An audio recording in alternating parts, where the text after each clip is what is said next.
Bien, donc je termine ici la notion du coût pour pouvoir le coût de remplacement des médouides ou bien le coût de la reclusterisation, la création de nouveaux clusters avec de nouveaux médouides.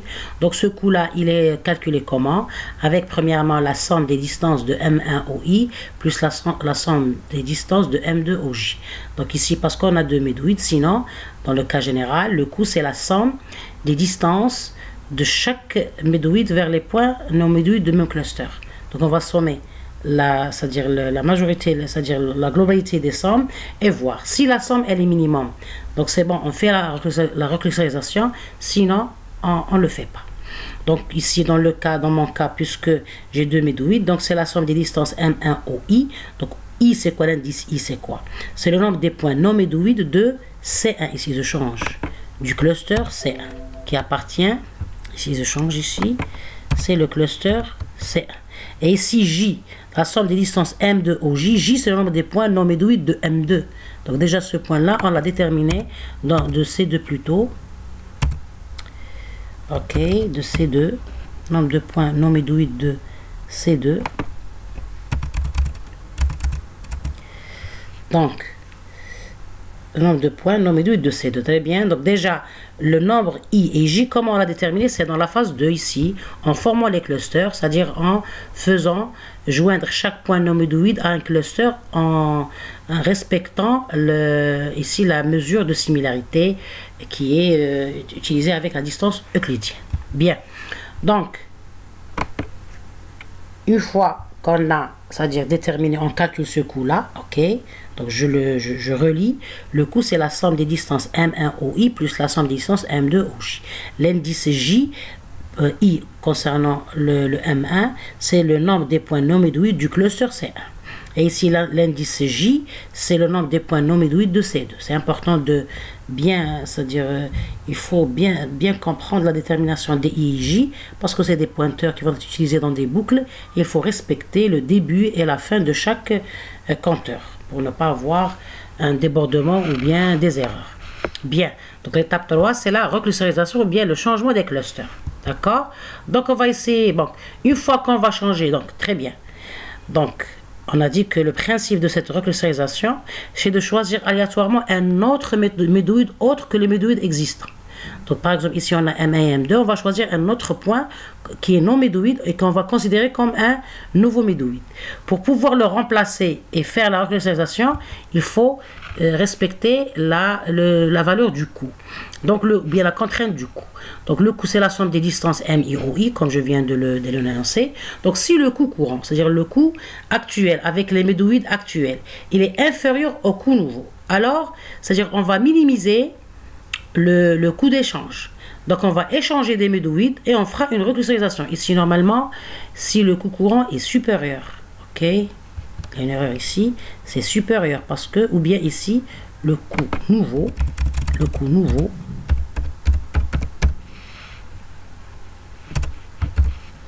il est inférieur au coût courant parce que s'il est supérieur, on ne fait pas la reclusterisation, ok. D'accord? Parce qu'on a le sinon ici, ça veut dire que c'est le contraire. Ça veut dire que le coût nouveau, CTRL-C, est supérieur ici. Le sinon, c'est ça c'est-à-dire la signification du sinon d'une façon explicite. La signification du sinon plutôt. Je m'excuse pour le...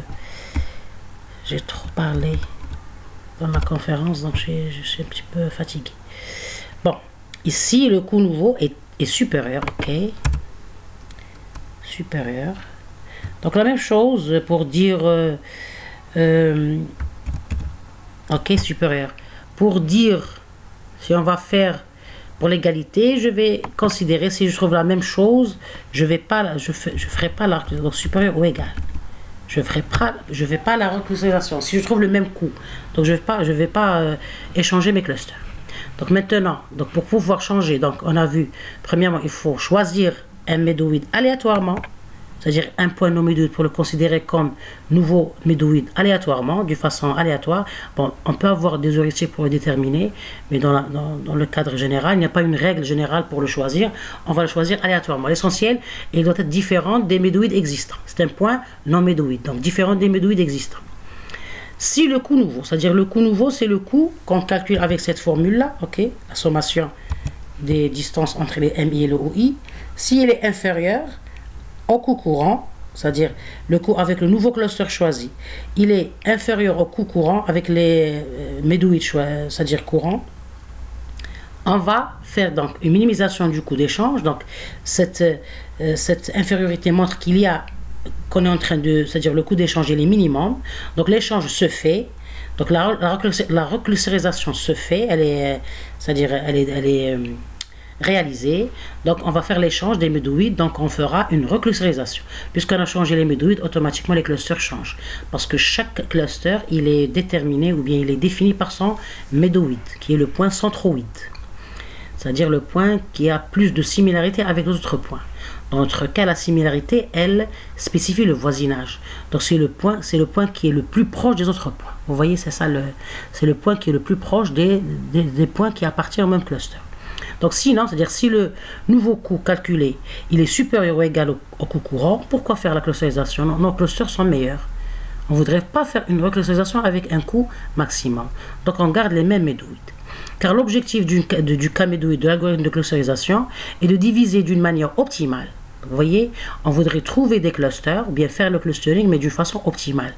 Donc on voudrait diviser d'une manière optimale l'ensemble des données en cas clusters qui sont des groupes mais avec une dissemblance intra-cluster minimale. C'est-à-dire on voudrait avoir des différences à l'intérieur d'un même cluster minimum ou bien d'une façon, c'est-à-dire contradictoire, avoir une similarité maximum. Je vais le noter ici parce que c'est important. Donc avoir une similarité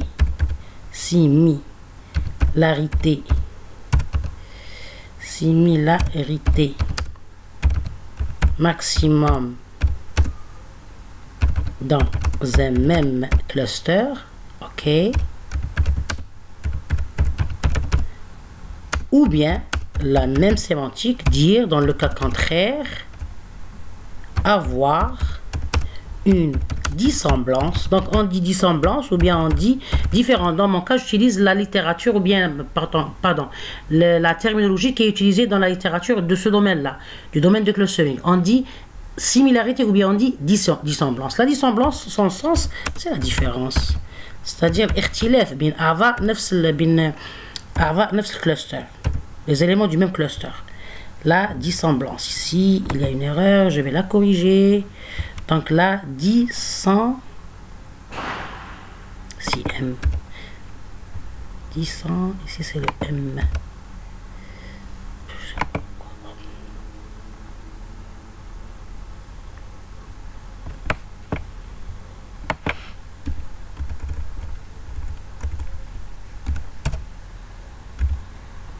La dissemblance ou bien la différence. Bien. Donc, je vais relire. Donc, l'objectif de l'algorithme K-médouide, l'algorithme de clustering, est de diviser d'une manière optimale l'ensemble des données en K-clusters, ou bien des groupes, avec, c'est pour ça qu'on dit regroupement, ou bien on dit clusterisation. Bien sûr, avec une dissemblance intra-cluster minimale. Intra, c'est-à-dire à l'intérieur du même cluster.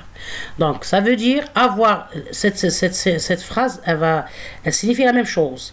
Le fait de dire avoir une similarité maximum dans un même cluster, ou bien avoir une dissemblance minimum dans un, je termine ici.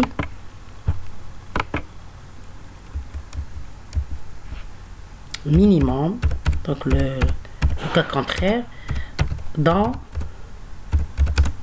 un même cluster, ok? Donc c'est ça, je suis en train de bien expliquer l'objectif sémantique de l'algorithme K-médouide. Donc c'est le fait d'avoir une similarité maximum dans le même cluster, ou bien contradictoirement avoir une dissemblance minimum ou bien minimale dans un même cluster. Donc la dissemblance, c'est-à-dire la différence. Donc on va essayer de voir cela dans notre Python. Donc j'ai notre programme ou bien notre implémentation déjà faite. On va terminer cela. Donc premièrement, j'ai déjà lancé, donc pour pouvoir terminer mon programmation, j'avais déjà lancé le navigateur Anaconda, Puis j'ai lancé le Jupyter, le notebook Jupyter avec lequel j'ai écrit mon code. Donc j'ai ici le code déjà fait. Donc j'ai programmé une partie du code. Donc on a déjà vu la partie où on a initialisé nos camédoïdes. Vous voyez que